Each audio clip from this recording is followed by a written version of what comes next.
അധ്യക്ഷൻ ഡോക്ടർ മാത്യു പ്രിയൻ, ഇവിടെ സന്നിഹിതരായിരിക്കുന്ന ഏറ്റവും പ്രിയ സഹോദരന്മാരെ, സ്നേഹിതരെ, ഒന്ന് ചോദിച്ചോട്ടെ, sir, anybody who doesn't follow Malayalam?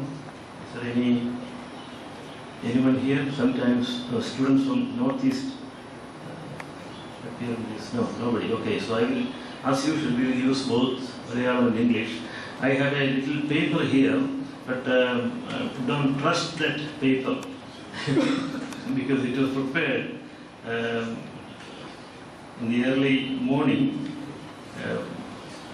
So I was half asleep, not because I was lazy about it, but I had visitors all the time. Whenever I want to prepare something, visitors come. As a priest, I cannot say no to any visitor. So I had to get up very, very early in the morning and do my typing. So there must be courage there. You have English speaking, English language teachers here. So please tell me later if there is any serious problem. ഇതിൻ്റെ പ്രിപ്പറേഷന് വേണ്ടി ഈ shack ദെറിഡായുടെ ഒരു ലേഖനം രാവിലെ വായിച്ച സമയത്ത് അദ്ദേഹം പറഞ്ഞൊരു സംഗതി എന്നെ അത്ഭുതപ്പെടുത്തി. അദ്ദേഹം ഫിലോസഫി പഠിപ്പിക്കുന്ന ആളായിരുന്നു, നമുക്ക് എല്ലാവർക്കും അറിയാം. പക്ഷേ എല്ലാ വർഷവും അദ്ദേഹം ഫ്രാൻസിൽ പുതിയ ക്ലാസ്സിൽ ചെല്ലുമ്പോഴേ ഈ ഫിലോസഫി എന്നുള്ള വാക്കിൻ്റെ എറ്റിമോളജി എടുത്ത് അതിനെക്കുറിച്ച് ലെക്ചർ ചെയ്യുമെന്നാണ് പറഞ്ഞത്. എന്ന് പറഞ്ഞാൽ ഒരു വർഷം നടത്തിയ ലെക്ചറല്ല പിറ്റേ വർഷം വരുന്നത്. സോഫിയ എന്ന് പറഞ്ഞാൽ വിസ്ഡം, നോളജ് എന്നൊക്കെ നമ്മൾ ഒരിക്കൽ പഠിച്ചു വെച്ചാൽ പിന്നെ നമ്മൾ അതിലേക്ക് തിരിഞ്ഞു പോകുന്നില്ല. ഫിലിയ എന്ന് പറഞ്ഞാൽ ഫ്രണ്ട്ഷിപ്പാണ്, സൗഹൃദമാണ് നമ്മൾ പഠിച്ചാൽ പിന്നെ നമ്മൾ ആ വാക്കിലേക്ക് തിരികെ പോകുന്നില്ല. അദ്ദേഹം പറഞ്ഞത് എല്ലാ പ്രാവശ്യവും ഇതിനെ സംബന്ധിച്ച് പഠിപ്പിക്കുമ്പോൾ ഇത് ഈ വാക്കുകളുടെ നിരുക്തിയിലേക്ക്, അതിൻ്റെ മൂലത്തിലേക്ക് ചെന്ന് വീണ്ടും വീണ്ടും അതിനെ വ്യാഖ്യാനിക്കേണ്ടി വരുന്നു എന്നുള്ളതാണ്. ഇവിടെ പ്രൊഫസർ മാമൻ വർക്കി സാർ പറഞ്ഞതിൻ്റെ ഒരർത്ഥം അതാണ്. നമ്മുടെ ചില കാര്യങ്ങളിലെ മൗലികമായ കാര്യങ്ങളിലേക്ക് വീണ്ടും വീണ്ടും നമ്മൾ ചെല്ലണം. ഒരിക്കലും ഇവിടെ പറഞ്ഞതാണെന്നോ ഒരിക്കൽ നമ്മൾ വായിച്ചതാണെന്നോ അതുകൊണ്ട് തീർന്നില്ല. കാരണം നമ്മുടെ സാഹചര്യങ്ങൾ പെട്ടെന്ന് മാറിക്കൊണ്ടിരിക്കുകയാണ്. അതുകൊണ്ട് ഓരോ സന്ദർഭത്തിലും ഒരു വാക്കിന് പുതിയ പുതിയ അർത്ഥം വരും. അത് നമ്മൾ തിരിച്ചറിയുക എന്നുള്ളതാണ്. അതുകൊണ്ട് കഴിഞ്ഞ പ്രാവശ്യം നമ്മൾ നടത്തിയ ചർച്ചയുടെ ഒരു തുടർച്ചയായിട്ടാണ് ഇപ്രാവശ്യം നടത്തുന്നത്. അത് സാർ പ്രത്യേകം സൂചിപ്പിക്കുകയും ചെയ്തു. ഞാൻ ഈ വിഷയം സജസ്റ്റ് ചെയ്തപ്പോൾ കഴിഞ്ഞ വേളത്തതിൻ്റെ ഒരു ബാക്കിയായിട്ടോ അല്ല തുടർച്ചയായിട്ടോ ഇത് എഴുതാമെന്നാണ് അദ്ദേഹവും സൂചിപ്പിച്ചത്. ഈ ഭാവിയെക്കുറിച്ചുള്ള ചർച്ചകൾ എത്ര നടത്തിയാലും അവസാനിക്കുന്നതല്ല. അതുകൊണ്ട് ഇതിൻ്റെ അകത്തും task of shaping the future എന്നാണ് കൊടുത്തിരിക്കുന്നത്. രണ്ട് സംഭവങ്ങൾ നമ്മളെല്ലാവരും ശ്രദ്ധിച്ചത് ഞാൻ ആവർത്തിക്കുകയാണ്. അത് വളരെ വളരെ പ്രധാനപ്പെട്ട ഒന്നാണ് നമ്മുടെ വിഷയത്തെ സംബന്ധിച്ച് എന്നെനിക്ക് തോന്നുന്നു. ഒന്ന്, നമ്മുടെ പ്രധാനമന്ത്രി അദ്ദേഹം സത്യപ്രതിജ്ഞ ചെയ്തപ്പോൾ ആ സന്ദർഭത്തിലേക്ക് നമ്മുടെ ശത്രു രാജ്യമെന്ന് കരുതപ്പെടുന്ന പാകിസ്ഥാൻ്റെ പ്രസിഡന്റിനെയും നമ്മുടെ അയൽക്കാരെയും ക്ഷണിച്ചു എന്നുള്ളതാണ്. രണ്ടാമത്തെ സംഭവം, പരസ്പരം ആർച്ച് എനിമീസ് എന്ന് സ്വയം വിശേഷിപ്പിക്കുകയോ മനുഷ്യർ കരുതുകയോ ചെയ്യുന്ന ഇസ്രായേലി പ്രൈം മിനിസ്റ്ററെയും പലസ്തീനിയൻ പ്രസിഡന്റിനെയും പുതിയ മാർപ്പാപ്പ ഫ്രാൻസിസ് വിളിച്ച് ഒരുമിച്ച് പ്രാർത്ഥനയ്ക്ക് നിർത്തി. ഇത് രണ്ടും ഒരു down to earth political analyst നോക്കിയാൽ ഒരുപക്ഷെ ഒരുതരം റൊമാൻറ്റിക് ജസ്റ്റേഴ്സ് ആയിട്ട് കണക്കാക്കാം. ഇതുകൊണ്ട് ആത്യന്തികമായിട്ടുള്ള ഫലം ഉണ്ടാകുമോ, തൽക്കാലത്തേക്കുള്ള ഒരു സംഗതിയല്ലേ എന്ന് ചോദിക്കാം. പക്ഷേ ലോകത്തിൽ ഞാൻ പല ആളുകളോടും ചോദിച്ചു, വളരെ നല്ല മനുഷ്യർ, സമാധാനം ആഗ്രഹിക്കുന്ന ആളുകൾ, people of good will, the all rejoice and they are amazed at these two happenings. Simple gestures but very, very powerful messages are conveyed to the whole world. Which Prime Minister in India would dare to invite the President of Pakistan for his swearing-in ceremony? One Prime Minister did that. And which Pope would imagine that he would invite the Palestinian and the Israeli for a prayer at the Vatican? But he invited, and the response was very prompt and positive. As soon as they were invited, they received the invitations and they came. You know, people at the Vatican, very knowledgeable people, down to earth, experienced people said this wouldn't happen. Finally, they would cancel their appointment with the Pope, but they came. And here in India, we know what happened when the Pakistani president was invited. Nobody believed that it would take place, but it did happen.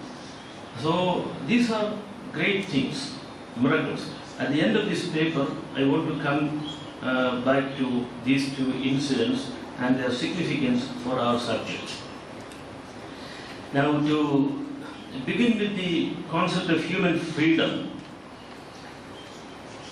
in our socio-political context, one thing we should do is to look for a similar concept in the Indian philosophical religious tradition. This will be very, very good for us. Whenever you think about a Western concept in politics, in society, in sociology, in religion, try to see what is a counterpart, if there is any counterpart, or if there is anything similar in the Indian tradition. So I did that exercise. For me personally, I couldn't see anything similar to the Western understanding of personal freedom, individual human rights, etc.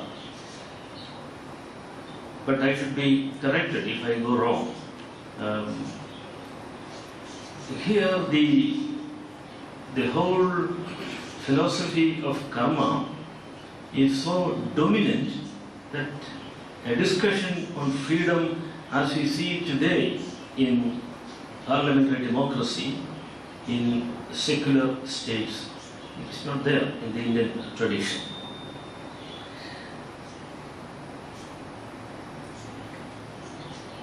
An Indian like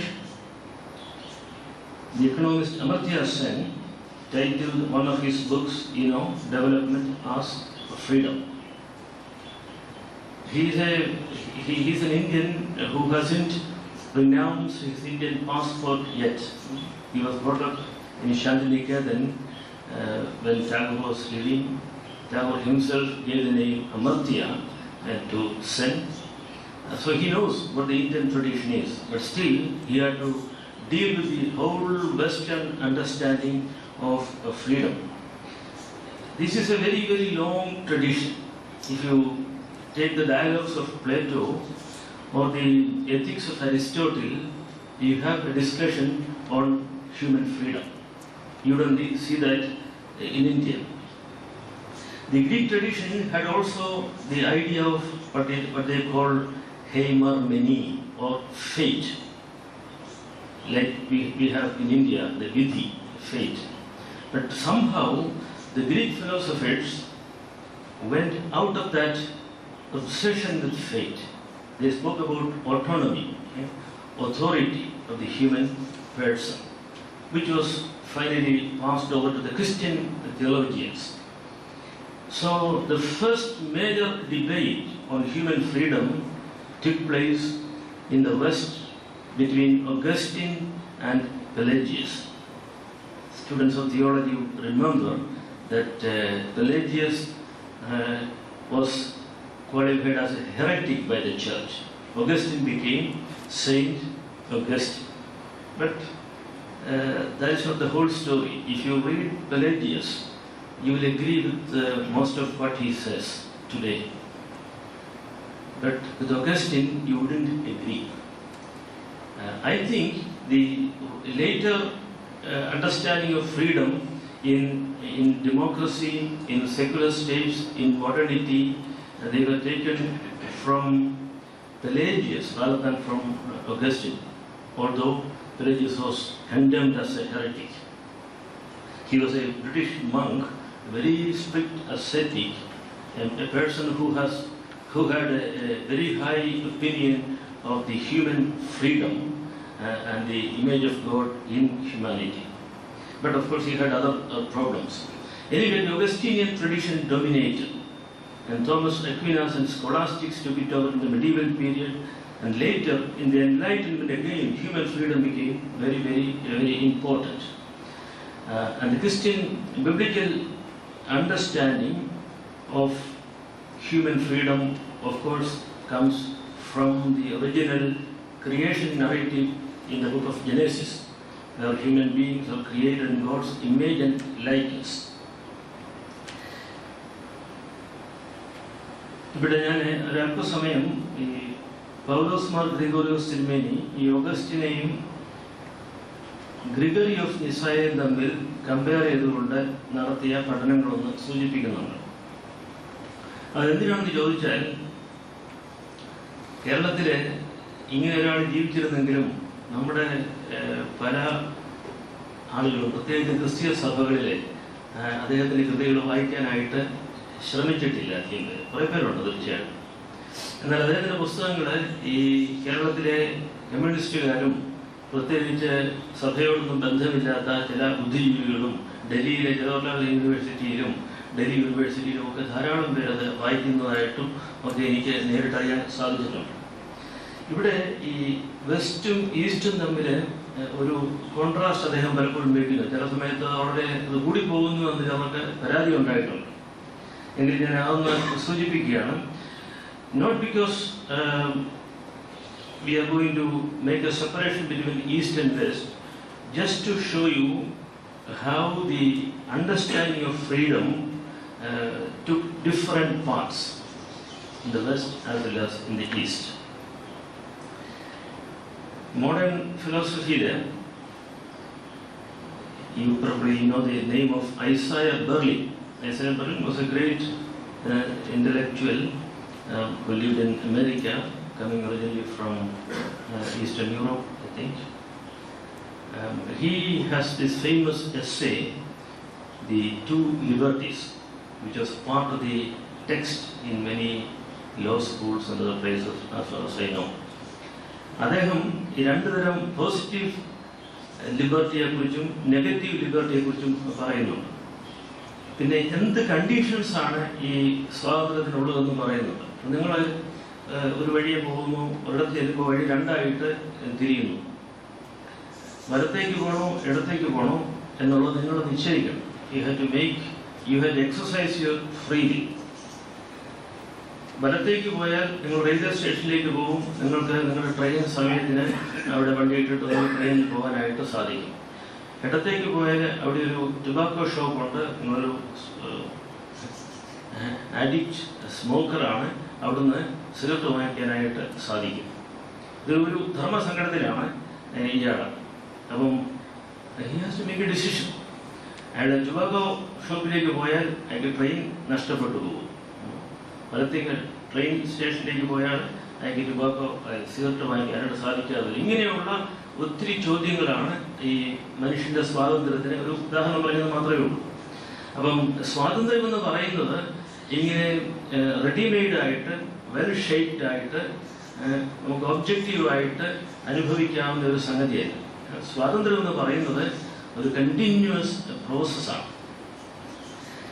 ഈ വെസ്റ്റും ഈസ്റ്റും തമ്മിലുള്ള വ്യത്യാസത്തെക്കുറിച്ച് പറയുമ്പോൾ ഈ ഓഗസ്റ്റിന്റെ പ്രധാനപ്പെട്ട പ്രശ്നം സ്വാതന്ത്ര്യം അല്ലായിരുന്നു എന്ന് വേണമെങ്കിൽ പറയാം. സിൻ ആൻഡ് ഈവിൾ, ഈ തിന്മയും പാപവും എങ്ങനെയാണ് എന്നുള്ളതായിരുന്നു അദ്ദേഹത്തിന്റെ പ്രധാനപ്പെട്ട പ്രശ്നം. It is also connected to his biography, the way he lived his pre-baptismal, pre-Christian days. And so he made a big distinction between nature and grace.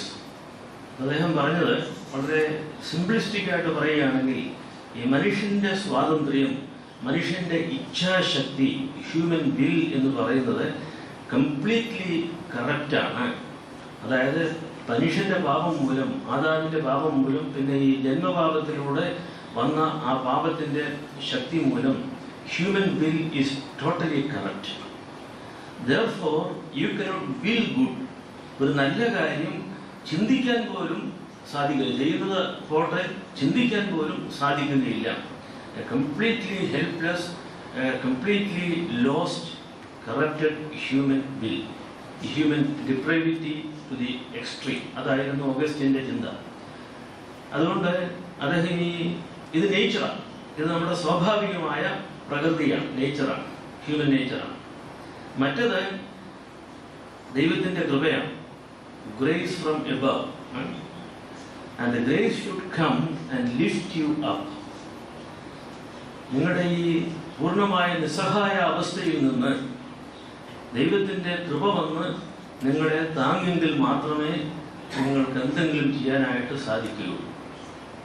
ഇത് പറയുമ്പോൾ നമുക്ക് പെട്ടെന്നൊരു സംശയം തോന്നാം, അത് ശരിയല്ലേ, അങ്ങനെയല്ലേ സെയിൻപോളും മറ്റും പഠിപ്പിക്കുന്ന അങ്ങനെയല്ലേ എന്ന് നമുക്ക് തോന്നാം. ഒരളവ് വരെ അത് ശരിയാണ്. ഈസ്റ്റർ ട്രഡീഷനിലും അത് ശക്തിയായിട്ട് പറയുന്നുണ്ട്. മാർട്ടിൻ ലൂതറിൻ്റെ റിഫോർമേഷനിലും ഇത് ഈ salvation by faith and not by works എന്നുള്ളത് വളരെ ഊന്നി പറയുന്നുണ്ടെന്ന് നമുക്ക് അറിയാം. അപ്പോൾ മനുഷ്യന് നന്മ ഇച്ഛിക്കാനോ നന്മ പ്രവർത്തിക്കാനോ സാധിക്കാത്ത വിധം മനുഷ്യേച്ഛ, മനുഷ്യൻ്റെ വിൽ, മനുഷ്യൻ്റെ സ്വാതന്ത്ര്യം മലീമസമായി ജീർണിച്ചിരിക്കുന്നു എന്നുള്ളതായിരുന്നു ഓഗസ്റ്റിൻ പറഞ്ഞത്. So God's grace come and takes you. ഈ പെലേജിയസ് അതിൽ നിന്ന് വ്യത്യസ്തമായിട്ട് പറഞ്ഞു. പെലേജിയസ് പറഞ്ഞത് ഈ മനുഷ്യൻ്റെ സ്വാതന്ത്ര്യം അങ്ങനെ പൂർണ്ണമായിട്ട് നഷ്ടപ്പെട്ടിട്ടില്ല. മനുഷ്യന് ഒരു ഓട്ടോണമിയുണ്ട്, ദൈവത്തിൽ നിന്ന് കിട്ടിയതാണ് ഓട്ടോണമി. ആ ഓട്ടോണമി ഉപയോഗിച്ച് മനുഷ്യന് പല നല്ല കാര്യങ്ങൾ ചെയ്യാനായിട്ട് സാധിക്കുമെന്നുള്ളതാണ്. പക്ഷേ പെലേജിയസിന് മറ്റു പ്രശ്നങ്ങളൊക്കെ ഉണ്ടായിരുന്നതുകൊണ്ട് അത് കാര്യം ചെയ്തില്ല അദ്ദേഹത്തിൻ്റെ ചിന്താഗതി. എന്നാൽ ഓഗസ്റ്റിനും പെലേജിയസിനും തൊട്ടു മുൻപ് 4-ാം നൂറ്റാണ്ടിൻ്റെ അവസാനം ജീവിച്ചിരുന്ന ആളാണ് ഗ്രിഗറി ഓഫ് നിസ്സ. അദ്ദേഹം ഗ്രീക്കിലാണ് എഴുതിയത്. ഒരിക്കലും ഓഗസ്റ്റിന് അദ്ദേഹത്തെ വായിച്ചിട്ടില്ല നേരിട്ട്, കാരണം ഓഗസ്റ്റിന് ഗ്രീക്ക് ഭാഷ അറിഞ്ഞുകൂടായിരുന്നു. ലത്തീൻ ഭാഷയിൽ ആദ്യമായിട്ട് ഒരു വേദശാസ്ത്ര വിചിന്തനം കാര്യമായിട്ട് നടന്നത് ഓഗസ്റ്റിനാണ്. Great intellectual, but he did know the Greek. തിരുമേനിയൊക്കെ പറയുന്നത് he had known the Greek language, he would have been completely a different Augustine. ഇതേ സമയത്ത് ഇതിന് മുൻപായിട്ട് ഗ്രിഗറി ഓഫ് നിസ്സായിട്ടും പറഞ്ഞത് പ്രധാനമായിട്ടും ദൈവത്തിൻ്റെ സ്വരൂപത്തിലും സാദൃശ്യത്തിലുമാണ് മനുഷ്യനെ സൃഷ്ടിച്ചതെന്നതോടെ അടിസ്ഥാനത്തിൽ humanity, human being created in God's image and likeness. അപ്പം ഗ്രിഗറി ഓഫ് നിസ്സായുടെ ഒരു ആർഗ്യുമെന്റ് ഇതാണ്, ദൈവത്തിൻ്റെ സാദൃശ്യത്തിലാണ് നമ്മളെ സൃഷ്ടിച്ചതെങ്കിൽ ദൈവത്തിൻ്റെ ഏറ്റവും വലിയ സ്വഭാവ വിശേഷമായ സ്വാതന്ത്ര്യവും നമുക്ക് നൽകിയിട്ടുണ്ട്. ദൈവത്തിൻ്റെ സ്വരൂപത്തിൽ സൃഷ്ടിച്ചതുകൊണ്ട് ദൈവത്തിൻ്റെ സ്വാതന്ത്ര്യത്തിൽ നമ്മൾ പങ്കുകാരാണ്. ഈ participate in God's freedom and we are given an autonomy, we are given the power of free will എന്ന് തന്നെയാണ് ഊന്നി പറഞ്ഞത്.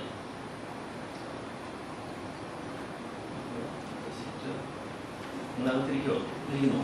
ഇവിടെ കസേരകൾ വരവുണ്ട്. ഇവിടെ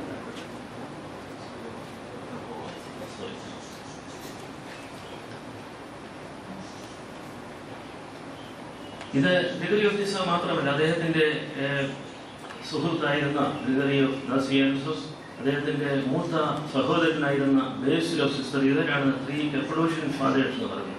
ഞാനിത് വീണ്ടും ഇവിടെ പറയുന്നത് ഈ കപ്പഡോഷ്യൻ ഫാദേഴ്സ് ചർച്ചിൻ്റെ 3 പൗരസ്ത്യ സഭയുടെ 3 ഗുരുക്കന്മാരെന്നുള്ളതിലേക്ക് മാത്രമല്ല, ഈവൻ അതർവൈസ് ഇവർ outstanding teachers and thinkers, philosophers, because of the training in classical Greek tradition, non-Christian classical Greek tradition.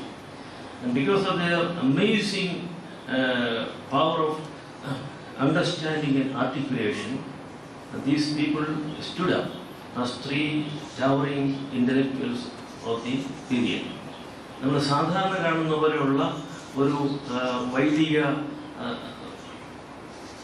സാഹചര്യത്തിൽ ഉള്ള 3 പേരായിരുന്നില്ല.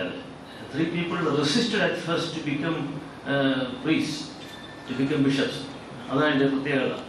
ഇവർ 3 പേരും റെസിസ്റ്റ് ചെയ്തവരാണ്. They were in a way dragged into the ecclesiastical clerical system.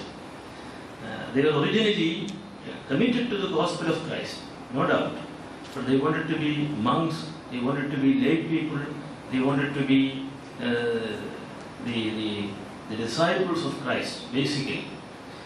So when they became priests and bishops, they continued that original sense of calling as disciples of Christ. അതുകൊണ്ട് അവരുടെ ഇന്റർപ്രിട്ടേഷനിൽ, because of their vast knowledge of the non-Christian, the so-called secular disciplines of the times, is an amazing way in which they interpreted. അതിൻ്റെ അത് പ്രധാനപ്പെട്ട ഒരു സംഗതി understanding of humanity. ഈ മനുഷ്യൻ ആരാണെന്നുള്ള ചോദ്യം അവരെപ്പോഴും ചോദിക്കും. Who is man or who is human being? And in answering that question, they in a way synthesized many traditions, but always taking the gospel of Christ as the criterion. അതിന് മാറ്റമൊന്നുമില്ല. The gospel of Christ and the power of the Holy Spirit as the criteria to judge, to discern knowledge, secular disciplines, and all kinds of reality they faced. So Gregory of Nyssa, the youngest of them, in a way inherited these traditions from his brother and his son, and from many other teachers of the time. I would like to read just 3 small paragraphs. നിങ്ങളുടെ paper ഉള്ളതുകൊണ്ട് അതൊന്ന് വായിക്കുന്നത് നല്ലതായിരിക്കും എന്ന് എനിക്ക് തോന്നുന്നു. ഞാനത് പറയുന്നതിനേക്കാളും പക്ഷെ നന്നായിട്ട് അവിടെ അത് നിങ്ങളുടെ ഇതിൻ്റെ പേജ് നമ്പർ തെറ്റാണ്. 3ാമത്തെ പേജിലാണ്, 2 പേജ് നമ്പർ കൊടുത്തിരിക്കുന്നത്. 3ാമത്തെ പേജ് പേപ്പർ തിരുത്തിയായിരുന്നു. തിരുത്തിയായിരുന്നു. ഓക്കെ. 3ാമത്തെ പേജിൽ ഒരു 3 പാരഗ്രാഫ് ഇറ്റാലിക്സ് കൊടുത്തിട്ടുണ്ട്. This is from the book of Paul Bergis, the former name of Cosmos Gregorius. His book on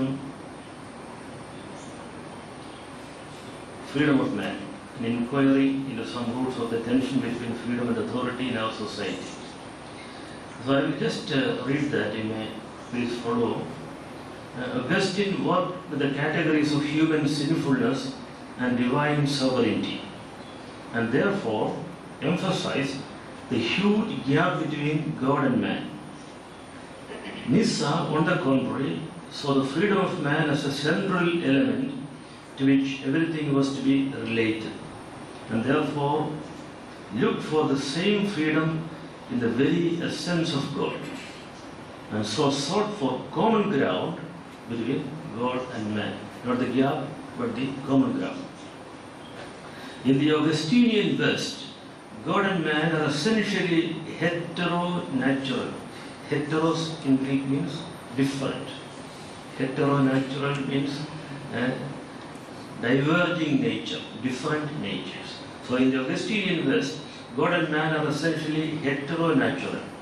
In the Gregorian East, God and man are essentially connatural, sharing the same nature, connatural. The two emphases both have their place in the authentic tradition. But Western theology is too one-sided in its traditional emphasis on God's sovereignty and on man's submissiveness. These concepts of the West are also to be found in the more inclusive Eastern tradition, but they are adequately balanced by the notions of the freedom and kinship of man. Finally, Augustinians saw only the depraved state of fallen man and created a pessimistic anthropology out of that. Gregory saw the tension between man as he now appears, disintegrating and desperate, and what he really is by virtue of his creation. Mankind dreams constantly of becoming something else than what it now is. This nostalgia for home points to his true nature. He is now in bondage to something which is not his real nature. Freedom means attainment to the dynamic and true nature of man. Gregorius used to say that sin is not part of human nature.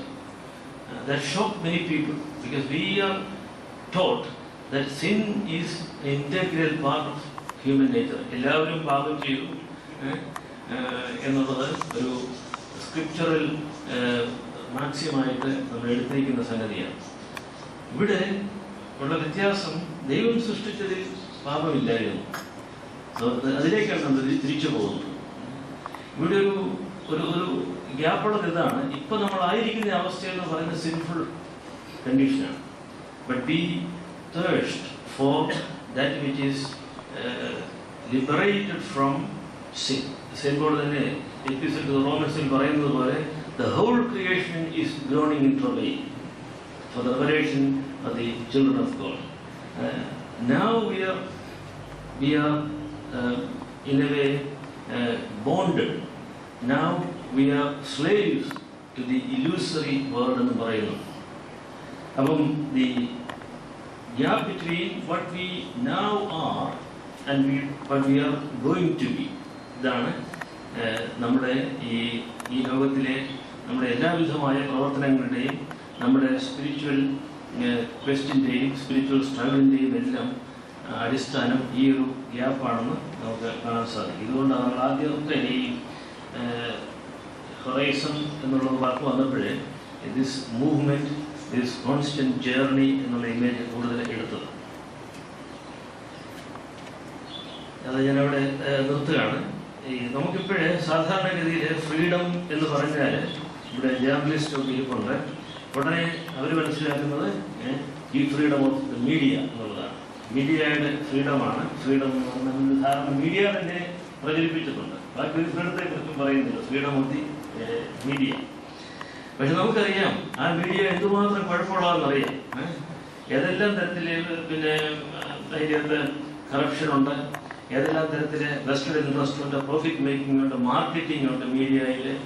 നമ്മുടെ ഒരു പത്രം അടിക്കുന്ന സുഖമാണ്. പ്രധാനപ്പെട്ട പത്രങ്ങൾ എടുക്കുന്ന ആദ്യമേ തന്നെ ആദ്യത്തെ പേജ് നമ്മളെ ഇന്ന് ലോകത്തിൽ നടക്കുന്ന പ്രധാനപ്പെട്ട കാര്യങ്ങൾ അറിയാൻ വേണ്ടിയാണ് നമ്മൾ നോക്കുന്നത്. പക്ഷെ നോക്കുമ്പം ഒരു ജീവരുടെ പടമോ അല്ലെങ്കിൽ ഏതെങ്കിലും ഒരു പിന്നെ സംഭവം അതിലൊരു പേജിൻ്റെ എത്ര ലക്ഷങ്ങളാണ് എന്ന് എനിക്ക് അറിഞ്ഞുകൂടാ.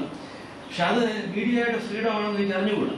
We are subscribing for the newspaper and the first thing we are obliged to see is not news but something else. അപ്പം ദിസ് ഇസ് മീഡിയ മാർക്കറ്റിംഗ്. അപ്പം ഈ മീഡിയ ആബ്സല്യൂട്ട് ആയിട്ട് സാക്രോസൈന്റ് ആണെന്ന് പറയാനായിട്ട് നമുക്ക് സാധിക്കുക. അതേസമയം തന്നെ പാർലമെന്ററി ഡെമോക്രസിയുടെ പ്രധാനപ്പെട്ട പില്ലേഴ്സിലൊന്നാണ് ഫ്രീഡം മീഡിയ എന്നുള്ളതും നമുക്ക് അറിയാം. അതുകൊണ്ട് ഇത് തമ്മിലുള്ള വ്യത്യാസം നമ്മൾ തിരിച്ചറിയുകയും വേണം. എത്ര ലെവൽ വരെ ഇത് പോകാമെന്നുള്ളതിനും നമുക്ക് അറിഞ്ഞൂടെ. ഇപ്പം ഗവൺമെൻറ് നമ്മുടെ എല്ലാ പ്രവർത്തനങ്ങളും നിരീക്ഷിക്കുന്നുണ്ട്. ചില സംഗതികളൊക്കെ നമ്മളറിയാതെ ആളുകളെ ലീക്ക് ചെയ്തുകൊണ്ട് പോകുന്നുണ്ട്. അതൊരു വലിയ പ്രശ്നമാണ്. ഗവൺമെൻറ്റിൻ്റെ അധികാരം, മനുഷ്യൻ്റെ സ്വാതന്ത്ര്യം, പ്രൈവസി, മീഡിയയുടെ സ്വാതന്ത്ര്യം, ഈ ചോദ്യങ്ങളെല്ലാം അവിടെ വരുന്നുണ്ട്. പ്രത്യേകിച്ചും ഇന്റർനെറ്റിലൂടെ വന്നു കഴിഞ്ഞപ്പോഴത്തേക്ക് ഇതിൻ്റെ എത്തിക്സും ഇതിൻ്റെ ലിമിറ്റ്സും ഒന്നും നമുക്ക് അറിഞ്ഞുകൂടാ. ഞാൻ ഏതോ ഒരു സംഗതിക്ക് ഈ തിയോളജിക്കൽ എഡ്യൂക്കേഷനുമായിട്ട് ബന്ധപ്പെട്ട ഒരു കാര്യം ഇങ്ങനെ സെർച്ച് ചെയ്തുകൊണ്ടിരിക്കുകയാണ്. സെർച്ച് ചെയ്തപ്പോഴത്തേക്ക് എൻ്റെ ഒരു മുൻ വിദ്യാർത്ഥിയുടെ ഒരു ഡയറി കുറിപ്പ് കണ്ടു. ഇന്റർനെറ്റിൽ എങ്ങനെ അത് നമുക്ക് എനിക്ക് അറിഞ്ഞുകൂടാ. അദ്ദേഹം ഇവിടെ സെമിനാരിയിൽ അഡ്മിഷൻ ഇന്റർവ്യൂവിന് വന്നപ്പോൾ എന്താണ് സംഭവിച്ചത് എന്ന് ഞാൻ ഇവിടെ പ്രിൻസിപ്പലായിരുന്നു. പ്രിൻസിപ്പൽ എന്തൊക്കെയാണ് എങ്ങനെയാണ് അദ്ദേഹത്തോട് പെരുമാറിയത്, മറ്റുള്ളവരൊക്കെ എന്ത് പറഞ്ഞു, അദ്ദേഹം ഒരു സ്വന്തം ഡയറിയിൽ എഴുതിയിട്ടുണ്ട്. But just appeared on my computer. എങ്ങനെ ഞാൻ അതിനോട് നോക്കിയൊന്നുമില്ല, എങ്ങനെയോ അതവിടെ ഒന്ന് ചാടി. അപ്പം അപ്പം മേധാവി പറയുന്ന പോലെ നിങ്ങളെ രഹസ്യമായിട്ട് വെക്കുന്നതെല്ലാം എവിടെയെങ്കിലും അത് പലപ്പുറത്ത് ഘോഷിക്കപ്പെടും. ഇന്റർനെറ്റിൽ there is no secrecy, there is no privacy. Somewhere people can leak it out. അപ്പം you see where is our freedom? വളരെ സാക്രോസൈന്റ് ആയിട്ട് കരുതുന്നതാണ് ഇൻഡിവിജ്വൽ ഫ്രീഡം, പ്രൈവസി എന്നുള്ളതൊക്കെ നമ്മുടെ ബ്രിട്ടീഷ് ട്രഡീഷനിലും അമേരിക്കൻ ട്രഡീഷനിലും ഒക്കെ വളരെ ഉയർത്തിപ്പിടിക്കുന്ന. But that is being completely lost today. അതുപോലെ തന്നെ 18ാം നൂറ്റാണ്ടിൽ Jean Jacques Rousseau man is born free but he is in chains everywhere എന്ന് പറഞ്ഞത് ഇപ്പോഴും വാസ്തവല്ലേ? അത് നമ്മൾ വിചാരിച്ച് നമ്മളതെല്ലാം കഴിഞ്ഞ് നമ്മൾ വളരെ വളരെ ഉയർന്നു കഴിഞ്ഞു എന്ന് വിചാരിക്കുന്നതിലും which is true even today in the 21st century. ഇവിടെ സൂചിപ്പിച്ചല്ലോ ഇറാഖിലെ സിറ്റുവേഷനെ കുറിച്ചൊക്കെ പറഞ്ഞു. അപ്പം എന്ത് സ്വാതന്ത്ര്യം അവർക്കുള്ളത്? ഇവിടെ ലിബർട്ടി, ഇക്വാലിറ്റി, ഫ്രട്ടേണിറ്റി എന്നൊക്കെ ഫ്രഞ്ച് റവല്യൂഷനിൽ പറഞ്ഞു. ഇപ്പം വീടും കുടിയും എല്ലാം ഉപേക്ഷിച്ച് ആളുകളുടെ ജീവന് വേണ്ടി ഓടുകയാണ് ഇറാഖിലും ഇസ്രയേലിലും ഒക്കെ. What kind of freedom do they enjoy? അപ്പം 18ാം നൂറ്റാണ്ടിലും നൂറ്റാണ്ടിലൊക്കെ സാഹചര്യം ഒന്ന് തന്നെയാണ്. എക്കണോമിസ്റ്റ് വീക്കിലിയിലെ സൗദി അറേബ്യയിലെ സ്ത്രീകളെ കുറിച്ചൊരു ആർട്ടിക്കിൾ കഴിഞ്ഞ ദിവസം വായിച്ചു. അത് വായിച്ചു കഴിഞ്ഞിട്ട് നമ്മുടെ ബ്രസീലിയൻ നഗരങ്ങളിലെ ഇപ്പോൾ നടക്കുന്ന കാര്യങ്ങളെ അവരുടെ സ്ട്രീറ്റ്സിലും സ്റ്റേഡിയത്തിലും എടുക്കുന്ന സ്വാതന്ത്ര്യം അത് നിങ്ങൾ കമ്പയർ ചെയ്യാൻ പറ്റുമോ? Freedom taken by. ഇതാണ് നമ്മുടെ പ്രധാനപ്പെട്ട ഒരു പ്രശ്നം. ഇത് നമ്മുടെ ഈ കാലം കഴിഞ്ഞതുകൊണ്ട് അല്ലെങ്കിൽ 2 നൂറ്റാണ്ട് മാറിയതുകൊണ്ട് ഒന്നും കാര്യങ്ങൾ 21st സെഞ്ച്വറിയാണ്. എല്ലായിടത്തും ഹോമോജീനിയസ് ആണ് സംസ്കാരം, നമ്മുടെ ട്രഡീഷൻസ് എന്നൊക്കെ ഒരു സങ്കല്പം പൊതുവെ ഉണ്ടെങ്കിലും നേരെ തിരിച്ചാണ് സംഭവിക്കുന്നത്. ഇപ്പോൾ ഓട്ടാത്തേക്ക് ഈ പറയുന്ന ഐസിസ് പട്ടാളക്കാര് ഇറാഖിൽ നിന്ന് സിറിയയിലേക്ക് കടന്നിട്ട് അവരുടെ ഉദ്ദേശം, ഇന്നലെ ഒരു ഡിപ്ലോമാറ്റിനോട് പറഞ്ഞു, അവരുടെ ഉദ്ദേശം കൊളോണിയൽ പീരീഡിൽ അവരുണ്ടാക്കിയ ബോർഡേഴ്സ് എല്ലാം തുടച്ച് നീക്കുക എന്നുള്ളതാണ്. ഈജിപ്തും സിറിയയും ഇറാഖും തമ്മിലുള്ള ബോർഡർ നാച്ചുറൽ ബോർഡർ അല്ല, അത് കൊളോണിയൽ പീരീഡിൽ ഉണ്ടാക്കിയതാണ്. അപ്പോൾ ഈ പുതിയ ഗ്രൂപ്പിന്റെ വളരെ അഗ്രസീവാണ്. അവരുടെ ലക്ഷ്യം ഈ കൊളോണിയൽ ലെഗസിയെ പൂർണ്ണമായിട്ടും തുടച്ചു കളഞ്ഞിട്ട് അവരുടേതായ ഐഡന്റിറ്റി കൊണ്ടുവരാൻ വേണ്ടിയാണ്. അപ്പം നമ്മൾ ഐഡന്റിറ്റിയെ കുറിച്ചും ഡെമോക്രസിയെ കുറിച്ചും യൂണിവേഴ്സൽ വാല്യൂസിനെ കുറിച്ചും ഗ്ലോബലൈസേഷനെ കുറിച്ചും എത്രയും പറയുമ്പോഴേ നേരെ വിരുദ്ധമായ സംഗതികളാണ് വേറെ ഉണ്ടാകുന്നത്. വിരുദ്ധമെന്ന് മാത്രമല്ല, highly aggressive, highly disastrous four humanity. അപ്പം ഇത് രണ്ടിലും നമ്മൾ വളരെ റിലേറ്റീവായിട്ട് കണ്ടാൽ മതി. Human freedom is A very relative and very fragile Notion.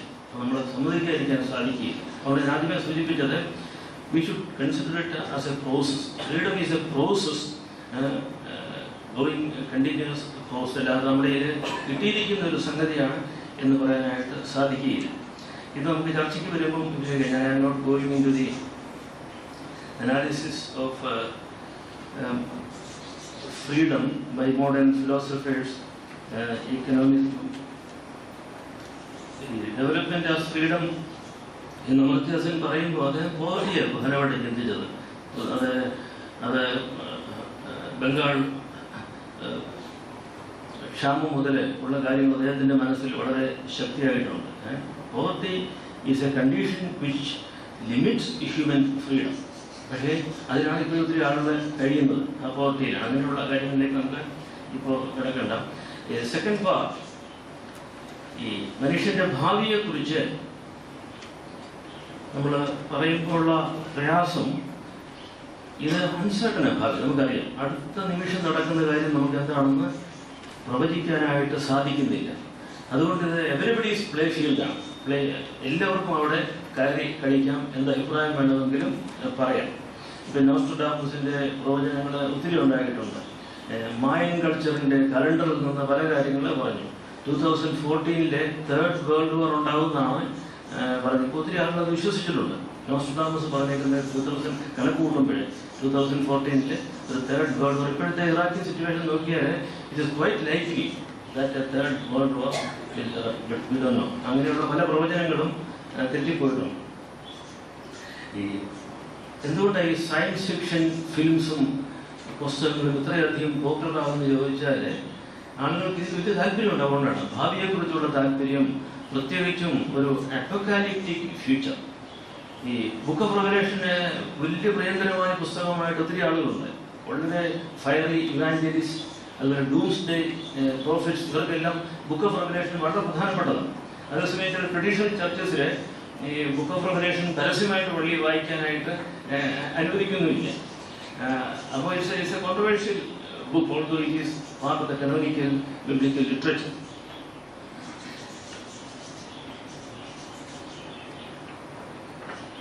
ഞാൻ സൂചിപ്പിച്ചത് ഈ ഡൂംസ് ഡേയെ കുറിച്ചുള്ള ഒത്തിരി ഭയാനകമായ പ്രവചനങ്ങളും ചർച്ചകളും ഇപ്പോഴും നടന്നു. നമ്മൾ ഇവിടേക്ക് എല്ലാവരും തന്നെ കണ്ടത് 2000 മില്ലേനിയം ചേഞ്ച് വരുന്നതിന് തൊട്ട് മുമ്പുണ്ടായ വലിയ പരാക്രമം ലോകത്തിലെ Y2K ഇയർ 2000 എന്താ സംഭവിക്കാൻ പോകുന്നുള്ളതിനെ കുറിച്ചുള്ള പ്രവചനങ്ങൾ.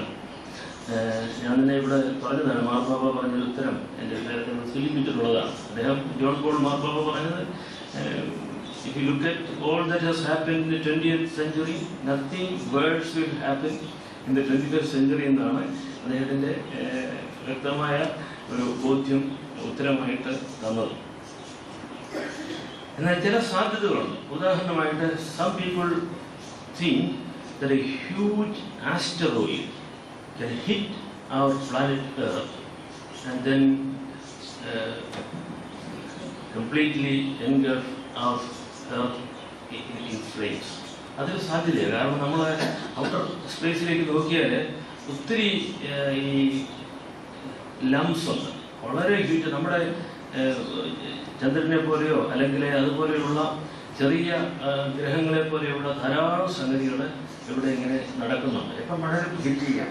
പിന്നെ ജിയോളജിക്കാർ പറയുന്നത് നമ്മുടെ പഴയ ചില വലിയ ലേക്സ് ഒക്കെ ഇപ്പം സൈബീരിയയിലെ ബൈക്കൽ ലേക്കോ അല്ലെങ്കിൽ നോർത്ത് അമേരിക്കയിലെ ലേക്കോ ഒക്കെ ഇതുപോലെ ഔട്ടർ സ്പേസിൽ നിന്ന് ആസ്ട്രോയിഡ്സ് ഒന്ന് ഇടിച്ചുണ്ടാക്കിയ സംഗതികളാണെന്നാണ്. ഇവിടുത്തെ ചില സ്പീഷീസ് എക്സ്റ്റിങ്ക്റ്റ് ആയത്, നമ്മുടെ ഡൈനോസോഴ്സ് എക്സ്റ്റിങ്ക്റ്റ് ആയതിൻ്റെയും കാരണം അതാണെന്ന് പറയുന്നുണ്ട്. ഹ്യൂജ് ആസ്ട്രോയിഡ്സ് ഒന്ന് ഇടിച്ച് ഇവിടുന്ന് പൊടിപടലങ്ങൾ ഉയർന്നിട്ട് അനേക മാസക്കാലം സൂര്യൻ്റെ പ്രകാശം ഭൂമിയിലേക്ക് വരാതെ ഇവിടെ ഇരുട്ടുണ്ടാവുകയും ആ ഇരുട്ടുണ്ടാകുന്നതിൻ്റെ ഫലമായിട്ട് ചെടികളും മരങ്ങളും നശിക്കുകയും അപ്പോൾ അതിൽ നിന്ന് ജീവിക്കുന്ന ജീവികൾ ഇല്ലാതാവുകയും ചെയ്യുന്നത് ഒരു ശാസ്ത്രീയമായിട്ട് ആളുകൾ പറയുന്ന ഒരു സംഗതിയാണ്. എന്നാൽ ഏറ്റവും ഇപ്പോൾ ഈ ബയോടെക്നോളജിയിൽ വന്നിരിക്കുന്ന പുതിയ സംഗതികളിലൂടെ നമുക്ക് വിദഗ്ധന്മാരുണ്ട്. അതുകൊണ്ട് അവർ ലഭ്യമായിട്ട് ഇതിനെക്കുറിച്ച് ചർച്ചയിൽ പറയണമെന്ന് ഞാൻ അപേക്ഷിക്കുകയാണ്. ബയോടെക്നോളജി നല്ല കാര്യമാണ്, തുടക്കത്തിൽ നമുക്ക് നല്ല കാര്യമാണ്.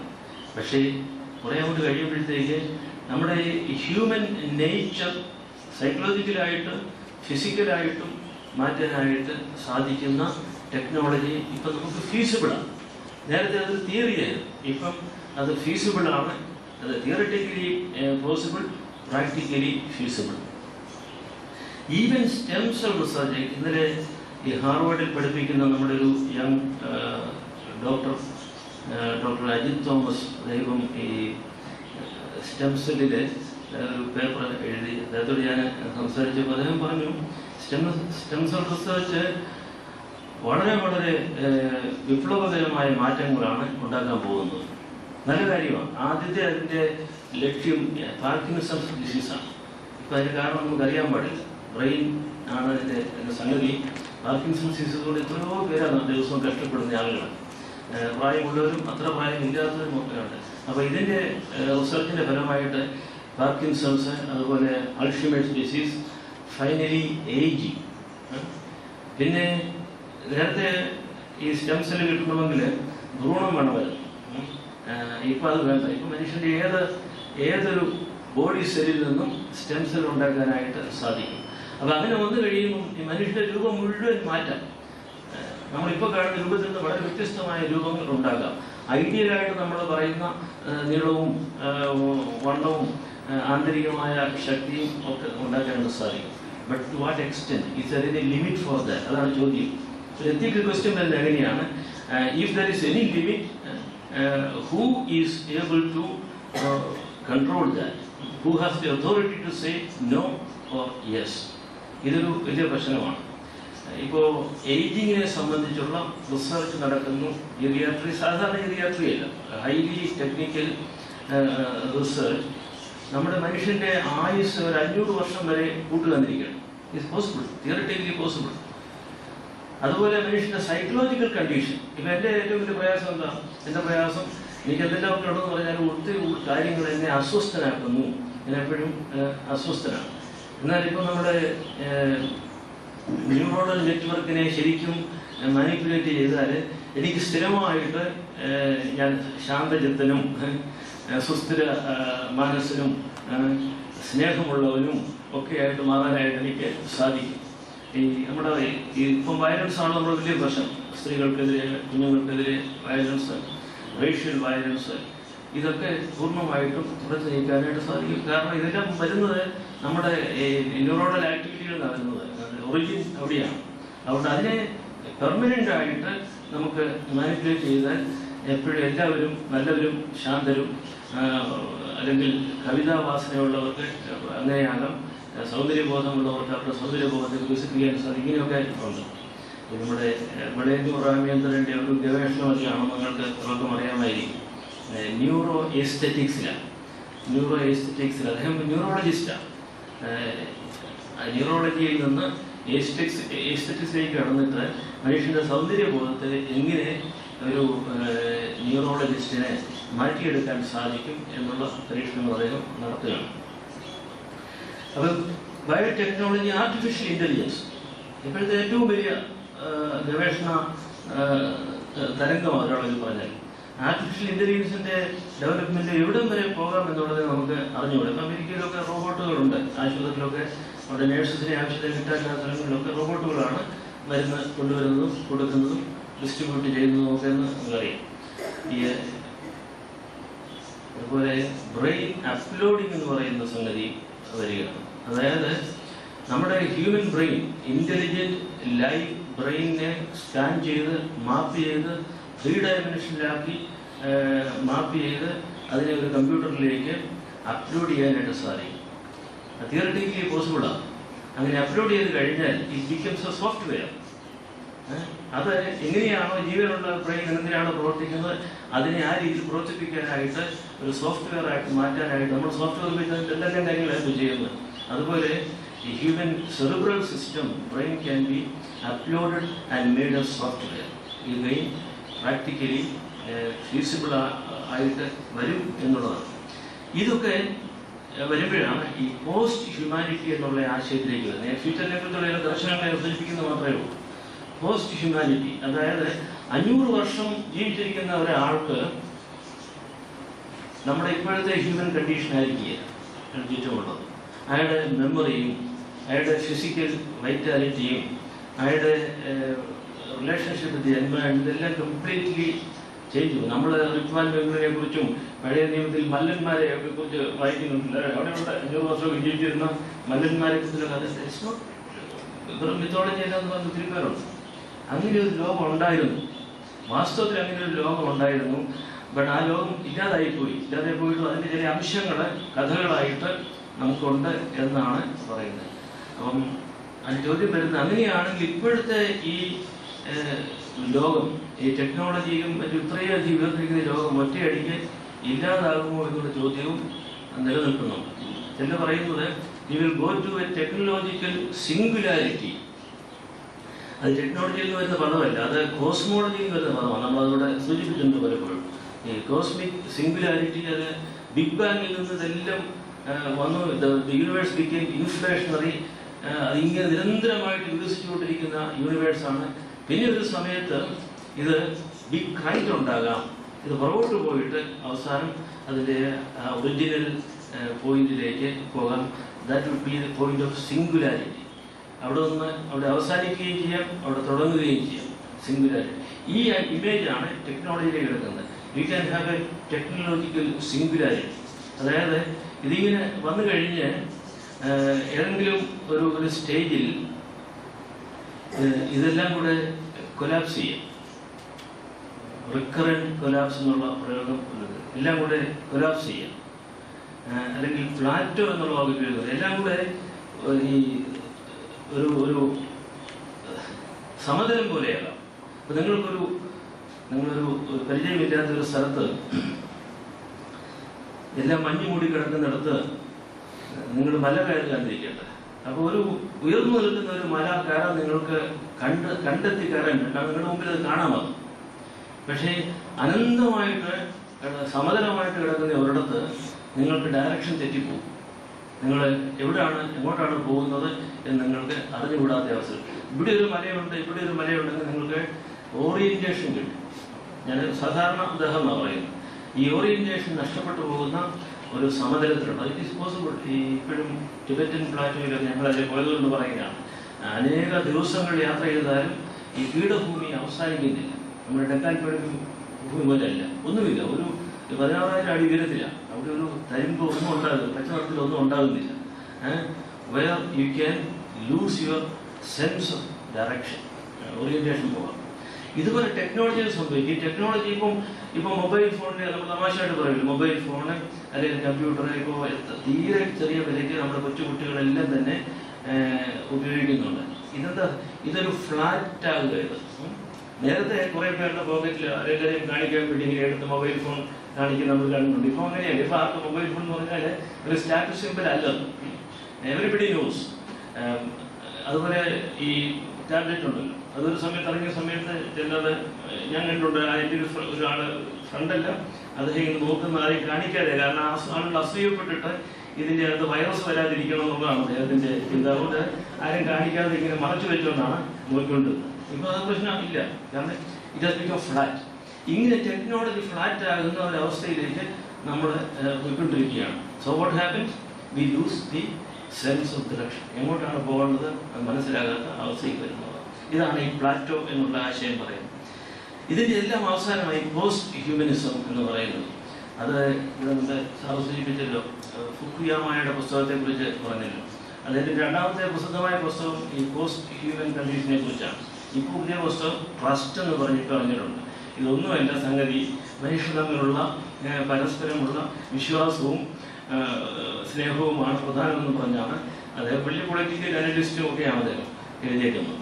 അപ്പം ഈ പോസ്റ്റ് ഹ്യൂമാനിറ്റിയുടെ ലക്ഷണങ്ങൾ നമ്മുടെ ലോകത്ത് കണ്ടു തുടങ്ങിയെന്നാണ് ഇതിനെക്കുറിച്ച് അറിവുള്ള ആളുകൾ പറയുന്നത്. ഈ human capacity to live long and the human ability to have technology for everybody, even for little children. ഇപ്പം ഒരു ഐപാഡോ ഒരു ഫോണോ കൊണ്ടൊക്കെ ഒരു കൊച്ചുകുട്ടിയുടെ കൈ കൊടുത്താൽ ആദ്യമേ ചെയ്യുന്നത് നമ്മുടെ അദ്ദേഹം പറഞ്ഞതുപോലെ ശ്രീരാധാകൃഷ്ണൻ പറഞ്ഞതുപോലെ ഇങ്ങനെ ഈ നെറ്റിലെയും ചുണ്ണാമ്പ് തേക്കുകയാണ്. ആദ്യമേ ചെയ്യുന്നത് ഇതാണ്. നിങ്ങൾ പഴയ ഫോൺ കൊണ്ട് കൊടുത്താൽ നോക്കിയാൽ 3 വയസ്സിൻ്റെ കുട്ടിയുടെ നിങ്ങളുടെ പഴയ ക്ലാസിക്കലായിട്ടുള്ള ഫോൺ, കുത്തൻ്റെ ഫോൺ ഉണ്ടല്ലോ, അവിടെ കൊടുത്താൽ ആ കുട്ടി ആദ്യമേ ഇങ്ങനെ ചെയ്യും. അതിൻ്റെ അർത്ഥം ഇറ്റ് ഹാസ് ബിക്കം ഫ്ലാറ്റ്.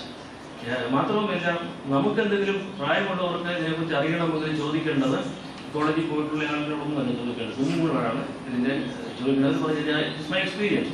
7-8 വയസ്സുള്ള പെൺകുട്ടിയോട് ഞാൻ ചോദിച്ച് ഈ പുതിയ ഫോണിൻ്റെ ചില സംഗതികളെ മനസ്സിലാക്കിയിട്ടുണ്ട്. അപ്പോൾ it is not formal education which gives you knowledge, which gives you the ability to control and command. Something else. ഇതാണ് ഈ ഫ്ലാറ്റ്നസ് ഓഫ് ദ എർത്ത് എന്ന് പറയുന്നത്. നമുക്ക് എല്ലാവർക്കും പരിചയമുണ്ടല്ലോ. നമ്മുടെ പിന്നെ അതെ തോമസ് ഫ്രീഡ്മാൻ്റെ ഫ്ലാറ്റ് എർത്ത് എന്ന് പറഞ്ഞാൽ ഈ ടെക്നോളജിയിലും ഈ ഫ്ലാറ്റ്നസ് വരാൻ പോവുകയാണ് എന്നാണ് ഒരു സങ്കല്പം. ഇതൊക്കെ നമ്മൾ ഇങ്ങനെ ഒത്തിരി കാര്യങ്ങൾ പറയാം, ലിസ്റ്റ് നോക്കി ഒത്തിരി ഉണ്ടത്. അതിലേക്ക് ഇപ്പോൾ നമ്മൾ കൂടുതൽ കടന്നിട്ട് കാര്യമില്ല. ഒരു കാര്യം വളരെ വ്യക്തമാണ്, pressure is mounting on our planet and on the human race and on our ecosystems. അതിശക്തമായൊരു സമ്മർദ്ദം ഉണ്ടായിക്കൊണ്ടിരിക്കുകയാണ്. ഒരു പുതിയ ട്രാൻസിഷൻ ഉണ്ടായെങ്കിലേ നമുക്ക് മുൻപോട്ട് പോകാൻ സാധിക്കുകയുള്ളൂ. ഇത് ഞാനൊരു ചെറിയ ഉദാഹരണം പറഞ്ഞാൽ പെട്ടെന്ന് നമുക്കത് വ്യക്തമാകും. നമ്മുടെ വഴിയിൽ ഇപ്പം ഞാൻ ദേവലോകത്തുനിന്ന് ഇവിടെ വരണമെങ്കിൽ സാധാരണഗതിയിൽ എനിക്ക് ഒരു 10 മിനിറ്റ് മതി, വഴി ഫ്രീ ആണെങ്കിൽ. ബന്ദിൻ്റെ ദിവസങ്ങളിലൊക്കെ ഞാൻ വണ്ടി സെമിനാരി വരുന്നത് ബന്ദിന് വളരെ സന്തോഷത്തോടെയാണ്, കാരണം 10 മിനിറ്റ് കൊണ്ട് എനിക്ക് ഇവിടെ വരാൻ പറ്റും. സാധാരണഗതിയിൽ ടേക്സ് ഹാഫ് ആൻ അവറിനാവും. ഓരോ വർഷം കഴിയുന്നതും അത് കൂടി വരും. കഞ്ഞിക്കുഴി മുതൽ മുട്ടിയാണ് വണ്ടികൾ പോകുന്നത്. ഇപ്പം പരിഹാരം ഉടനെ ഓവർ ബ്രിഡ്ജ് എന്ന് പറയും. തീർന്നില്ല. നമ്മൾ നോക്കും, നമ്മുടെ ബിഗ് സിറ്റീസിൽ ഓവർ ബ്രിഡ്ജ് പണിതുകൊണ്ടൊന്നും ആയില്ല. അവിടെയും ഇതുപോലെയാണ്. പിന്നെ അതിൻ്റെ ഓവർ ബ്രിഡ്ജ് പണിയാം, അണ്ടർ ബ്രിഡ്ജ് പണിയാം, അല്ല അണ്ടർ ടണൽ പണിയാം. അതിൻ്റെ അടിയിൽ വീണ്ടും ടണൽ ഉണ്ടാക്കേണ്ടി വരും. This only an ad hoc solution.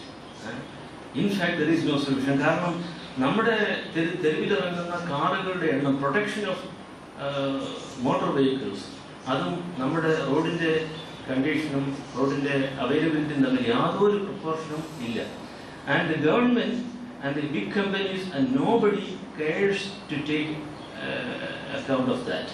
അത് തമ്മിൽ ഒത്തുനോക്കാനായിട്ട് ആരും ചിന്തിക്കുന്നില്ല. ഇവിടെ വലിയ ട്രാഫിക് ജാമാണെന്ന് പറയുന്ന സമയത്ത് നമ്മളെന്തെങ്കിലും ഒരു പണി ചെയ്യും, ഒരു പാലം പണി, അതേ ഉള്ളൂ. അപ്പോൾ ഇതിപ്പോൾ ഞാൻ പറഞ്ഞതിൻ്റെ ഒരു ഉദാഹരണമാണ്. Pressure is mounting. എന്തെങ്കിലും നമ്മുടെ റാഡിക്കലായിട്ടൊരു മാറ്റം വന്നെങ്കിൽ മാത്രമേ ഇവിടെ എക്കോസിസ്റ്റംസിൻ്റെ മേൽ ഒത്തിരി പ്രശ്നമുണ്ട്. നമ്മുടെ അറ്റ്മോസ്ഫിയറും സ്ട്രാറ്റോസ്ഫിയറും തുടങ്ങിയ നമ്മുടെ ഈ ഭൂമിക്ക് മുകളിലുള്ള അന്തരീക്ഷം മുഴുവൻ under pressure. There is pressure on population, pressure on motor vehicles. ഇതെല്ലാം വരുമ്പോഴേ what will happen എന്നുള്ളതാണ്. But we have no clear idea. നമ്മൾ എന്താ പറയുന്നതൊക്കെ പോസിബിലിറ്റീസ് ആണ്. We don't know what exactly we will do and in which direction we will move. അതവിടെ ഞാൻ രണ്ട് കാര്യങ്ങൾ പറഞ്ഞുകൊണ്ട് ഞാൻ അവസാനിപ്പിച്ചുകൊള്ളാം. ഈ രണ്ട് കാര്യങ്ങളും ഈ പറഞ്ഞ ഒരു ഡിസ്റ്റൻറ്റ് ഫ്യൂച്ചറിനെ കുറിച്ചല്ല, നമ്മുടെ ഇമ്മീഡിയറ്റ് ഫ്യൂച്ചറിനെ കുറിച്ചാണ്. ഒന്ന് എൻ്റെ ഒരു കൺവിക്ഷൻ, ഈ പറയുന്ന രണ്ടും എൻ്റെ വളരെ ശക്തമായ കൺവിക്ഷനാണ്.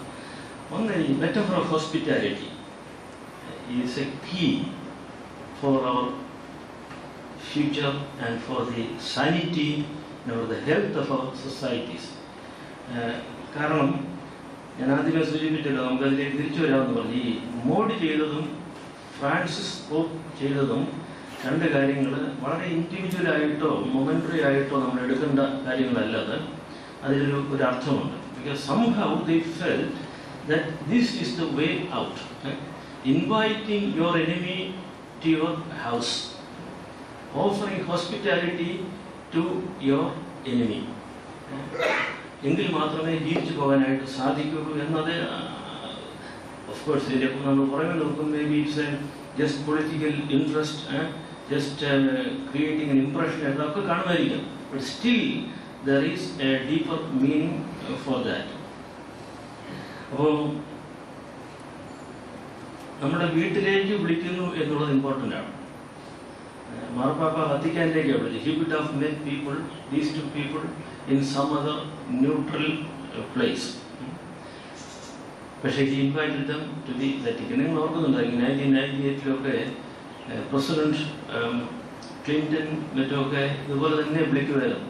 ഈ പലസ്തീനിയൻ ലീഡറെയും, അറാഫാത്ത് ആയിരുന്നു പലസ്തീനിയൻ ലീഡറിനെയും ഇസ്രായേലി പ്രൈം മിനിസ്റ്ററെയും എത്രയോ പ്രാവശ്യം വിളിച്ചിട്ടുണ്ട്. എൻ്റെ ഒരു ഹെറാൾഡ് ട്രിബ്യൂൺ എന്ന് പറഞ്ഞൊരു പടം ഞാൻ അന്ന് വെട്ടിയെടുത്ത് വെച്ചിട്ടുണ്ട്. പലർക്കും ക്ലാസ് എടുക്കുമ്പോഴേ ഇവിടെ ഇവർക്ക് ഈ ക്ലാസ് എടുക്കാറുണ്ട്, ഈ ജേർണലിസ്റ്റ് ഇവിടുത്തെ പ്ലസ് അക്കാഡമിയിലെ സ്റ്റുഡൻസ്. ഇത് ഫോട്ടോ ജേർണലിസ്റ്റുകാർ ഇത് കാണിക്കാറുണ്ട്.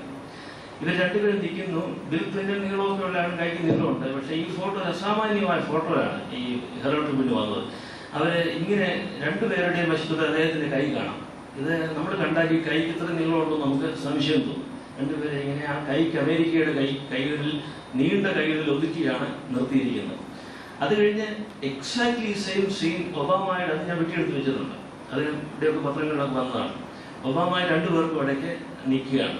ഒബാമ എല്ലാവരും വളരെ വിനയത്തോടെയാണ് നിൽക്കുന്നത്. ഒബാമ വളരെ ഹമ്പിളായിട്ട് നടുക്ക് കൈയൊന്നും ഉയർത്താതെയാണ് നിൽക്കുന്നത്. ഇതേ പടം തന്നെയാണ് പോപ്പും ഇവർ രണ്ടുപേരും കൂടെ ഉള്ളത് എത്തിക്കുന്നത്. അവിടെ പോപ്പ് സാധാരണ മാർപ്പാപ്പമാരെ ചെയ്യുന്നത് നിങ്ങൾക്കറിയാം. അവർ ഇങ്ങനെ ഒരു ജസ്റ്ററുണ്ട് മാർപ്പാപ്പമാർക്ക്. അത് അവർ സ്വീകരിക്കുന്നതാണ്. It is very patronising, sometimes very humiliating gesture for the guest. നിങ്ങൾ നമ്മുടെ ഈ പോളാറാമിൻ്റെയും ഒക്കെ പടമുണ്ട്, ഈ മത നേതാക്കന്മാരെ ക്ഷണിച്ച പടമുണ്ട്. ഇങ്ങനെയാണ് അതിൻ്റെ വത്തിക്കാനിൽ അതിൻ്റെ ഫോട്ടോ അവർ പെയിൻറ്റ് ചെയ്ത് വെച്ചിട്ടുണ്ട്. But this man was not like that. He was very humble, standing in between the two people. അവരൊരു ചേഞ്ചാണ് ഇതിൻ്റെ ഈ ആറ്റിറ്റ്യൂഡിൽ ഉണ്ടായിരിക്കുന്നത്. This is the principle of hospitality. ഈ ഹോസ്പിറ്റാലിറ്റിയിലെ ഒരു ഈക്വൽ ഫുട്ടിങ്ങിലാണ് ഹോസ്പിറ്റാലിറ്റി നമ്മൾ നടത്തേണ്ടത്. അത് നമ്മുടെ സോഷ്യൽ ഈക്വൽസിനെയൊക്കെ മാത്രമല്ല, even when a beggar comes to our house we are taught to respect that person. അങ്ങനെ നമുക്കൊരു ട്രഡീഷൻ ഉണ്ട്, ഇപ്പോഴും എല്ലായിടത്തുള്ളത് എനിക്ക് അറിഞ്ഞുകൂടാ. ദി സീനിയർ പീപ്പിൾ വിട്ട് നോട്ട് ടു ഒഫെൻഡ് ദം. അപ്പം നിങ്ങൾ പൈസ കൊടുക്കുമായിരിക്കും, മറ്റു ഭക്ഷണം കൊടുക്കുമായിരിക്കും, but never to say a word to offend them, to respect them. ഈ ഹോസ്പിറ്റാലിറ്റി എന്ന് പറഞ്ഞാൽ അത് ഉൾപ്പെടുന്നതാണ്. ഈ ഹോസ്പിറ്റാലിറ്റി എന്ന് പറയുന്നത് ക്രിസ്ത്യൻ തിയോളജിയിലെ ദിസ് ഈസ് ദി ഇൻകാർണേഷൻ. നമ്മൾ ഇൻകാർണേഷൻ, ഇക്കണോമിയ, എക്കോണമി എന്നൊക്കെ സിനോണിമൊക്കെ കഴിഞ്ഞ ദിവസം പറഞ്ഞല്ലോ. In my humble opinion, you can also translate incarnation of God in Christ as hospitality. This is God's hospitality to God's creation. അതിൻ്റെ യാതൊരു ഡിസ്ക്രിമിനേഷൻ ഇല്ല, to all creation, God's hospitality. അതുപോലെ തന്നെ ഈ അല്പസമയം 5 മിനിറ്റ് എടുക്കുകയാണ്. 2 മിഷൻ മോഡൽസ് ബൈബിളിലുണ്ട്. ന്യൂ ടെസ്റ്റ്മെന്റ് നമ്മൾ വായിക്കുമ്പോൾ നമുക്കറിയാം. മാത്യു ചാപ്റ്റർ 10 പറയുന്ന ആ മിഷൻ മോഡലുണ്ട്. നിങ്ങൾ go to the people of Israel, go to towns and villages, enter the house which receives you and say shalom. Say shalom. അവർ സ്വീകരിക്കുന്നില്ലെങ്കിൽ നിങ്ങൾ തിരിച്ച് പോരണം. നിങ്ങളുടെ കാലിലേക്ക് പോയി ഞങ്ങളൊന്നും എടുത്തിട്ടില്ല എന്ന് കാണിക്കാൻ വേണ്ടിയായി അവരെ അപമാനിക്കാനായിട്ടല്ല. You see, we have come without anything, we are leaving without anything, we are not processing anything. അത് കാണിക്കാനായിട്ട് കൂടുതലിട്ട് പോവുകയാണ്. രണ്ടാമത്തേത് നമുക്കറിയാം, സെന്റ് മാത്യുവിന്റെ അവസാനം വരുന്ന image, go to all the nations of the world and make them disciples and baptize them in the name of the Father, Son and Holy Spirit. ഇത് രണ്ടും വ്യത്യസ്തമായ രണ്ട് മിഷൻ മോഡൽസ് ആയിട്ടാണ് ഞങ്ങൾക്ക് തിയോളജിയൊക്കെ പഠിച്ചപ്പോൾ ഇവിടെ വെസ്റ്റേൺ ടെക്സ്റ്റൊക്കെ വായിച്ചിരുന്നത്. ആദ്യത്തെ ഹോം മിഷൻ എന്നും മറ്റേത് ഗ്രേറ്റ് കമ്മീഷൻ എന്നുമാണ് പഴയ പുസ്തകങ്ങളിലൊക്കെ പറയുന്നത്. I don't believe in that. ഇത് തമ്മിൽ യേശുക്രിസ്തു ആണ് ഇത് രണ്ടും ചെയ്തതെങ്കിൽ definitely there is a connection. അല്ലാതെ ഇത് തമ്മിൽ രണ്ടാക്കാൻ പറ്റില്ല. രണ്ടാമത്തേതാണ് വെസ്റ്റേൺ കൊളോണിയൽ പീരീഡിലെ വെസ്റ്റേൺ എംപയേഴ്സും ബ്രിട്ടീഷുകാർക്കും ഫ്രഞ്ചുകാർക്കും പോർച്ചുഗീസുകാർക്കും എല്ലാം രണ്ടാമത്തേതായിരുന്നു പ്രിയപ്പെട്ടത്. മറ്റേതാണ് മിണ്ടുകൽ. ഈ ആദ്യത്തെ വളരെ പീസ്ഫുൾ ആയിരുന്നു. വെച്ചാൽ you go there without anything, ഒന്നും എടുക്കാൻ പറഞ്ഞിട്ടില്ല, പേഴ്സ് എടുക്കാൻ പറഞ്ഞിട്ടില്ല, അല്ലെ വടി എടുക്കാൻ പറഞ്ഞിട്ടില്ല, വടിയോട്ട് അടിക്കാൻ പോലും പറ്റുകയാണ്. ഒരു നേക്കഡ് ആയിട്ടാണ് you go naked to the mission field. രണ്ടാമത്തേത് അങ്ങനെയില്ല, make them disciples baptize them എന്നൊക്കെ അവിടുന്ന് വിട്ടു പോകാനും പറയുന്നില്ല. ഇതൊരു ടു ഡിഫറെന്റ്. അത് ന്യൂ ടെസ്റ്റ്മെന്റ് എക്സജീസിസിൽ ഇങ്ങനെയൊക്കെ ഞങ്ങളൊക്കെ പഠിച്ചത് അങ്ങനെയാണ്. But we should really revise that. We should rethink that these two models of mission are interrelated. The method of home mission is also the method of the great commission. അവിടെ എന്താ ഉള്ളത്? Hospitality. ഇതിലെ ആദ്യത്തേതില് നമ്മൾ കാണുന്ന pure ഹോസ്പിറ്റാലിറ്റിയാണ്. നിങ്ങളൊരു വീട്ടിൽ ചെന്നാൽ അവർ നിങ്ങളെ സ്വീകരിച്ചാൽ അവിടെ താമസിക്കുക, അവിടുന്ന് അങ്ങോട്ടും ഇങ്ങോട്ടും ഓടിപ്പോകരുത്, അവർക്ക് ശലവും പറയണം, അവർക്ക് സമാധാനം ആശംസിക്കുക, അവരെ അനുഗ്രഹിക്കുകയും വേണം. അപ്പോൾ ദിസ് ഈസ് ഹോസ്പിറ്റാലിറ്റി.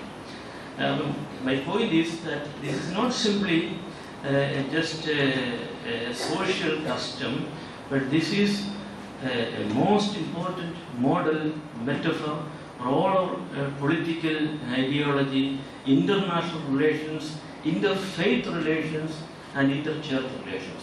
ഇത് നമുക്ക് അതിൻ്റെ ഏറ്റവും നല്ല അർത്ഥത്തിൽ പ്രാക്ടീസ് ചെയ്യാൻ സാധിക്കുമെങ്കിൽ it will change a lot of things. അതുകൊണ്ടാണ് I am not a Modi fan, nor am I a member of the BJP, but still I insisted on saying that this was something prophetic. അപ്പോൾ അങ്ങനെ ഹോസ്പിറ്റാലിറ്റിയെ അതിലൊരു political കൺനോട്ടേഷൻസ് നമ്മൾ കണ്ടുപിടിക്കാനായിട്ട് സാധിക്കുമെങ്കിൽ വളരെ നല്ലതായിരിക്കും എന്ന് തോന്നുന്നു. So as St. Paul says in the letter to the Ephesians, you become the household of God. അതായത് നമ്മുടെ അതിഥി becomes a member of the house, member of the family. You become part of the household of God. No longer aliens, no longer strangers, but fellow citizens, brothers and sisters, members of the same household. That's important. And the second and last thing, അത് നിങ്ങൾ discuss ചെയ്യാവുന്നതാണ്. അല്പം ഒരു ഹെററ്റിക്കൽ ഡോക്ടറിനായിട്ട് വേണമെങ്കിൽ ആർക്കെങ്കിലും interpret ചെയ്യാവുന്നതാണ്. I believe that the unannounced emergence of a world teacher will bring a new order to the world. ഇപ്പോഴത്തെ disorder പരിഹരിക്കാൻ ടെക്നോളജിക്ക് സാധിക്കുകയില്ല, കാരണം അതിനൊത്തിരി ലിമിറ്റിംഗ് കണ്ടീഷൻസ് ഉണ്ട്. But a new world order will come from a new teacher. ഇത് പറയുന്നതിൻ്റെ കാര്യം ഞാൻ ജഡ്ജ് ചെയ്യാൻ വേണ്ടിയല്ല, ക്രിസ്ത്യാനിറ്റിയും ബുദ്ധിസവും എല്ലാം കൂടെ ഒരുമിച്ചാക്കാനോ അല്ലെങ്കിൽ ജഡ്ജ് ചെയ്യാനോ അല്ല പറയുന്നത്. മൈ പോയിന്റ് ഇസ് ദിസ്: ബുദ്ധൻ ഉണ്ടായപ്പോഴേ ആരറിഞ്ഞത്? Nobody new. അല്ലെ വളരെ ഇൻസൈറ്റുള്ള ആരെങ്കിലും ഒക്കെ അത് മനസ്സിൽ ചിന്തിച്ചു കാണും, ഇങ്ങനെ ഒരു അപൂർവ ജന്മം ഇവിടെ ഉണ്ടാകാൻ പോകുന്ന വല്ല ആളുകളും പറഞ്ഞു കാണുന്നതായിരിക്കും. But nobody knew. And Buddha's life change the whole Asia's face. മറ്റിടത്തോട്ടും പോയി. വെസ്റ്റിൽ ഇപ്പം വളരെ പ്രധാനമാണ് ഈ ബുദ്ധിസം, സെൻ ബുദ്ധിസം ഒക്കെ. And it has been changing for the last 2500 years. When Jesus was born, we know it very well, and nobody knew about it except some poor people, some shepherds or some Eastern astronomers or astrologers. But the powerful people in the court of king, they didn't know. So it was something unanticipated. But Jesus was born, and the whole geopolitical landscape, the culture, spirituality, understand, everything changed for the last 2000 years. People have been misusing that in a different way. But this is my point. And the third is Muhammad. When Muhammad was born in the 7th century in the Arabian desert, nobody predicted that. Nobody knew that within 100 years of his birth, that Islam would become a powerful force, and they will go to Spain and Portugal. യൂറോപ്പിലെ ഏറ്റവും പ്രധാനപ്പെട്ട ഭാഗമാണ് സ്പെയിനും പോർച്ചുഗലും ഒക്കെ. അവിടെ വരെ within 100 years. And what is happening now, of course, a distorted, in certain cases, a demonic distortion of Islamic understanding is happening now. But it is there. My point is that these three of these great founders of historical religions, they came without any premeditation on the part of the knowledgeable people. They came without announcement, quite unanticipated, that changed the whole world. So this is the only basis for saying that probably a new teacher will arise. ബുദ്ധിസ്റ്റിലൊക്കെ ഉണ്ട്, മൈത്രേയ ബുദ്ധയെ പറ്റിയൊക്കെ പറയുന്നത്, ഞാൻ അതിലേക്കല്ല പോകുന്നു. Maybe from one of the traditional religions, we don't know.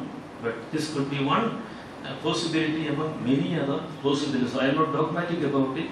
It's only a conjecture. It's only something which is being proposed for discussion. So there is no conclusion here. Only I stop here for our discussion. Thank you.